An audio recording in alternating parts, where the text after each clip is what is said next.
Welcome back to Young Small Engine. I'm Brandon, and today we're tackling a very frustrating issue. What to do when your small engine just simply won't start? First things first, check the basics. Is there enough fuel? Is there a fuel valve open? Most of your small engines, they'll have an on and off switch. If those are all good, move on to your spark plug. A dirty or faulty spark plug can often be the culprit. Pull it out, give it a check. If it's fouled or worn, just simply replace it. They're only a couple of bucks a piece. Not a bad deal. Another common issue is a clogged carburetor.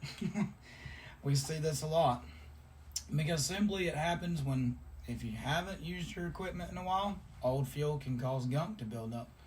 A quick clean can often solve the problem. And remember, regular maintenance is key to avoiding these headaches. If your engine still won't start, it might be time for a professional tune-up.